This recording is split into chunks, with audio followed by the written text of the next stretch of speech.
After returning to the island, Han Li placed the array plate back into the treasured case, then stowed the case away into his storage bracelet before continuing to sort through Feng Qiandu's belongings. In contrast with Xiao Jinhan, Feng Qiandu had far fewer pills and pill recipes in his possession, and what he did have were also of inferior quality. But he possessed far more spirit materials than Xiao Jinhan did. Among them were as much as 1/4 kilogram of heavenly river stardust, around a dozen palm-sized vibrant rainbow crystals, and 7 or 8 vials of serene dark water, all 3 of which were important spirit materials for refining. Acquired immortal treasures, so they were always hotly contested during any major auctions that they appeared, even for the tiniest amount. Aside from that, Feng Qiandu also had a pair of silver meridian immortal vines that were each around 1 foot in length, and roughly the same thickness as an infant's arm. These vines were vastly renowned in the northern glacial immortal region as an exceptional puppet refinement material, and they were impossible to buy from virtually anywhere. According to some unofficial historical records that Han Li had read on some scriptures, puppets refined using these vines possess bodies comparable to true immortals in power, and they also develop a system of meridians in their bodies that allow them to channel immortal spiritual power and unleash immortal abilities. After stowing all of these materials away, Han Li's gaze fell upon a bamboo cane that was as green as jade. The cane was only around 3 feet in length and as thick as an adult human thumb. It was split up into 9 sections, and each section was giving off a faint white glow. Even though it was without a root, it still seemed to be teeming with vitality, indicating that it was imbued with wood law powers. Han Li was cultivating the laws of time, while his earthly deity avatar was cultivating the laws of water, so he didn't know much about other types of law powers. He was still aware of just how precious these materials that were imbued with law powers were. In particular, for those cultivating the laws of wood, this bamboo staff would be an extremely highly sought-after treasure. Han Li was going to require a large quantity of items that contained time law powers in order to manifest more time law threads in the future, so he could see if he could exchange these items for things that he needed. Aside from that bamboo cane, none of the rest of Feng Qiandu's belongings caught Han Li's interest. Not because there was nothing else of value, but simply because Han Li's standards had become almost absurdly high. Otherwise, the mountain of immortal origin stones in Feng Qiandu's possession, which was even larger than Xiao Jinhan's collection, would be enough to leave the average golden immortal completely flabbergasted. After sorting through all of Feng Qiandu's belongings, Han Li paused momentarily, then refined Gong Shuju's storage bracelet before also releasing all of its contents.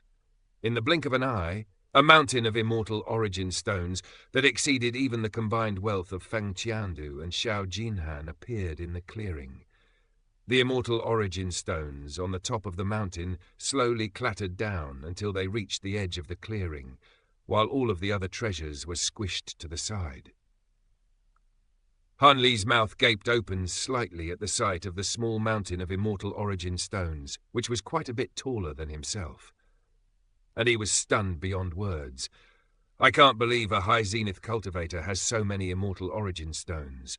In addition to the immortal origin stones that he had taken from Qiuling, Xiao Jinhan, Feng Qiandu and the others, his current wealth exceeded 2 million immortal origin stones, which was surely comparable to the entire wealth of a major sect. In the blink of an eye, Han Li had become ridiculously wealthy, and it seemed that he had more money than he knew what to do with.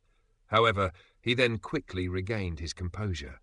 The path of cultivation was a long, arduous one, and the amount of resources that he would have to go through was immeasurable. It was going to take a vast amount of resources just to secure more items that contained time law powers, and that wasn't even to mention all of the pill refinement resources that he required. With that in mind, these 2 million immortal origin stones were most likely nowhere near enough to even support his cultivation to the high zenith stage, and the elation in his heart immediately began to die down. He made his way to the other end of the clearing, and from there he continued to examine Gong Shuju's belongings. The first thing that caught his attention was a massive wooden shelf with multiple tiers, one that was laden with over 1,000 transient guild masks of all types of different descriptions. A stunned look appeared on Hanli's face upon seeing this. Aside from the numbers on these masks, they also had a variety of different prefixes, including worm, raccoon, dragon, crow, and fox. Looking at this vast collection of masks, Hanli couldn't help but feel a sense of sorrow for these transient guild members that he had never met before. If he had perished by Gongshuju's hands, then his masks would have been added to this collection as well. It looks like I'll never have to worry about running out of masks to use. Hanli chuckled as he swept a sleeve through the air to stow the entire wooden shelf away.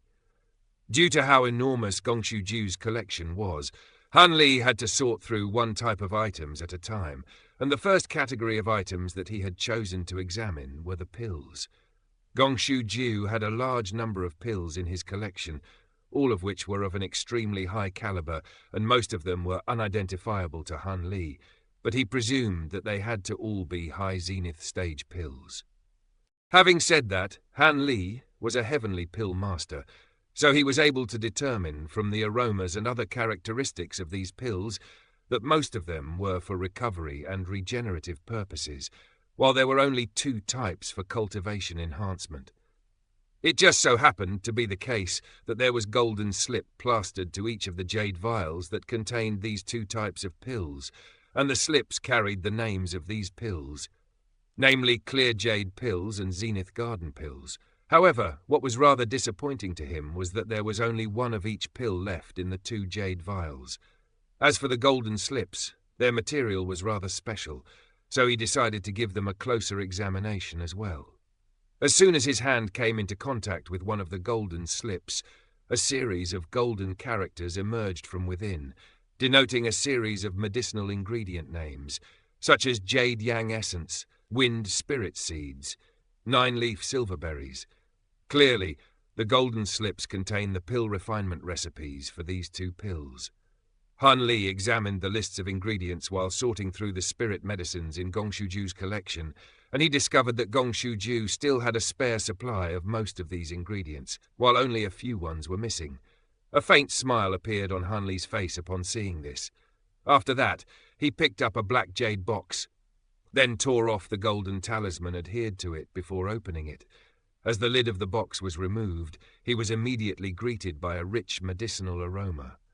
There was a pill that was as fair as jade sitting in the jade box, and there were 3 golden lines on its surface, while faint wisps of mist were rising up from it to form a tiny white cloud around 3 inches above it. Much to Hanli's astonishment and elation, this was a 3rd-tier Dao pill imbued with Qi law powers. A Dao pill of such a high caliber was most definitely a priceless treasure, and Hanli couldn't help but examine it repeatedly with elation in his eyes, unable to bear the thought of putting it down. Only after a long while did he close the jade box again before stowing it away. After sorting through all of the pills, Hanli took a moment to compose himself before working through Gongshuju's treasures.